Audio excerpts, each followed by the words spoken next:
Despite all my doubts, the Atari VCS actually shipped before the end of this year, and I just happened to get mine a couple days ago. Now, I was working on a more proper, comprehensive kind of, here's what I think about the Atari VCS, unboxing it, playing a bunch of stuff on it, whatever. But in the course of messing around with it, we discovered we were able to do something and just felt like we should just make a video ASAP, which is, we got Cyberpunk 2077, oh boy, running on the Atari VCS. Okay, so we're gonna play a little bit, but first, let's just kind of open up performance here, and we can just show that we're running off of the Atari, AMD Radeon, Vega 3 graphics, AMD Ryzen, embedded 1606, all that good stuff. Cool, so we're running on the Atari. I'm just gonna go ahead and launch it here from folders, play. The fan immediately kicks on because it's not used to this.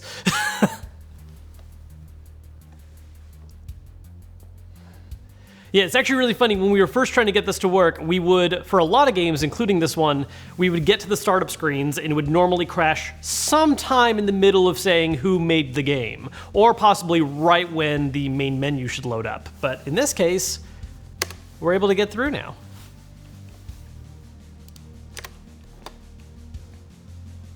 And we'll just go ahead and load the new save I did recently of just messing around at the start. All right, here we are in all of its beauty. So again, this is all the settings at minimum. Oh boy, this actually hurts my eyes a little bit to look at. I actually haven't done keyboard and mouse controls in a while. I told myself I was gonna play this game in keyboard and mouse, but then after picking it up, I actually spent way more time on controller because it seems like that's what they've optimized it for, but we're keyboard and mouse right now, so. Oh yeah, you can count the frames. Now, if you actually don't know what I'm talking about right now, the Atari VCS was this crowd-funded system a couple years ago. It's had all kinds of development pushbacks, and it's kind of this fusion of a classic-style system where it's Atari system-themed. It comes pre-installed with a bunch of old classic Atari games, but it's also basically a mini PC. And one of the features it offers is a way to intentionally reboot it into a dedicated PC mode with your preferred operating system. Now, the fact that it's able to boot into a PC mode isn't really all that surprising, because ultimately all the VCS really is a small PC. The guts of the Atari VCS is just an AMD SoC. It's just all one board that has everything necessary to run as a basic computer. Specifically, it's making use of the Ryzen embedded R1606G, which again is both the processor and the GPU as well. It also includes 8 gigs of RAM, which we're gonna have to talk about a little bit later. So while in its kind of basic form, the Atari VCS is kind of being used like a more traditional classic console, it really is just a special wrapper put around what is a small PC. So as part of testing this whole thing out, we obviously wanted to install Windows 10 and run it for a little bit and see how well it would play games. We got a couple things working all right. Fortnite at minimum settings was able to run, but one major problem we kept running into, especially with more recent games, is that there wasn't enough memory available even to finish getting the games booted up. See, the Atari VCS has 8 gigabytes of RAM, but it doesn't have any kind of dedicated graphics card. So the only kind of memory present on the system is that 8 gigabytes alone, which is fighting for everything that the PC is trying to run. So again, the biggest problem we really had was running into available memory issues. So we did a couple different things to fix this. First off, we made use of a de-bloating program that we learned of thanks to Jay's 2 cents, which basically turns off and removes a lot of parts of the Windows operating system that aren't necessary for it to run in order to tone down how much memory and resources are being used by the PC. Second, we also made sure to put Windows into performance mode, so some of its own built-in decisions as far as things to turn off and not run as smoothly, like doing things like smoothing text or seeing how windows move around, we turned that off too to free up as many resources as we could. Now, doing these steps did enable us to run some more games that we weren't able to do before. For instance, I got Hades running on this mode, so the game was able to launch, and it actually ran pretty well. Hades doesn't really give you any kind of graphic settings. The only real choice is dropping the resolution, which we had it down to 720, and it actually ran pretty well. Now, we still need to take one more step though in order to get some larger games like Cyberpunk to run, so what we ended up doing was increasing the page file size of the system. What we did was basically telling it to, hey, system, we have all this room available on the SSD that Windows is running from, which is partitioned into a Windows OS partition and just the kind of free space partition. Make use of some of this available space to use it as virtual RAM. Once this step was in place, we still couldn't get certain recent games to work. Doom Eternal is actually the one that's still bothering us a lot, but surprisingly enough, while we couldn't get Doom Eternal to boot, Cyberpunk 2077 did. And the results are not pretty. I don't think at any point while talking about this anyone expected to be some kind of, oh my god, it runs so beautifully out of nowhere, who would have thought? I mean, ultimately this is still a poorly optimized game released for next gen, running on an SoC, but it does run.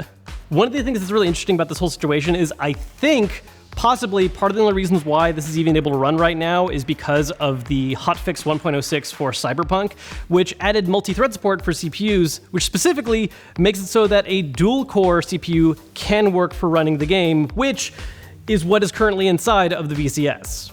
So I think before 1.06, this probably wouldn't have happened at all, but thanks to that hotfix, while again, it's not pretty, this does run.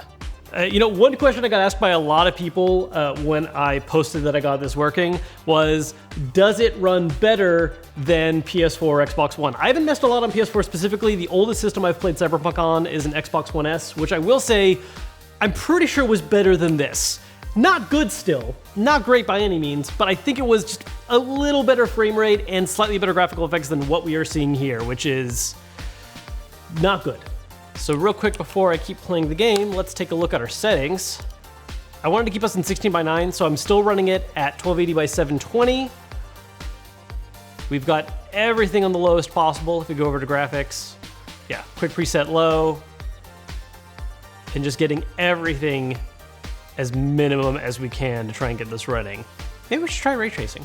But yeah, so this is all the absolute minimum possible for this game to run. This is absolutely ridiculous. I can't believe we actually got this working.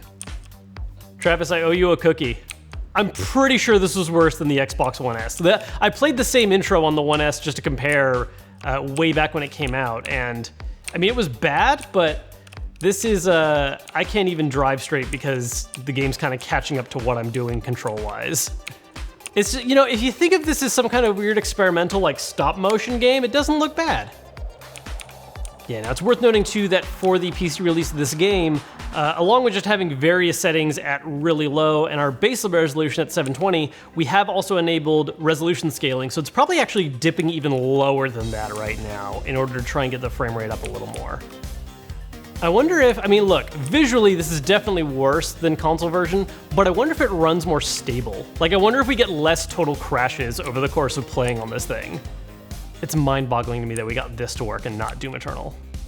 Like, one of the most finely optimized games on PC won't launch on the Atari VCS, but Cyberpunk 2077 will.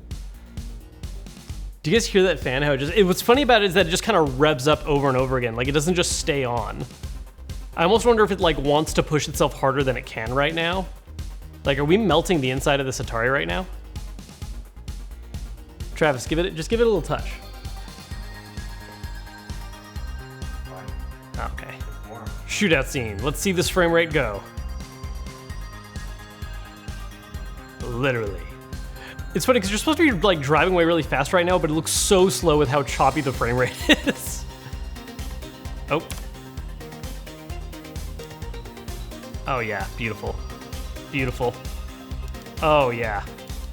This is definitely worse than console. I mean, that's a good thing. If this ran better than console, oh boy. This might actually be running better than console launch day. But post hotfixes. Oh man. How do I aim when I can't even, I move the mouse a little and I see the motion happen well after. The trick is to just aim at the middle and don't move at all. It almost, the gun firing almost reminds me of seeing a gunfire in an old school FPS like Doom or something, where you'd have the individual frames of firing and the kickback and then the muzzle flash. But it's just because the frame rate on this is so low. Look, don't actually try to play this if you get an Atari VCS, but it did launch. So anyways, that's really the main point of this video. It's just as soon as we got this up and running on the VCS, I felt like we had to just do something talking about this ridiculous situation and how it's actually working. I am planning on releasing a more kind of traditional, just overall look at the VCS with my thoughts on it. So if you're interested in seeing that, make sure to subscribe so you don't miss out on that. But until then, it can run Cyberpunk, kind of.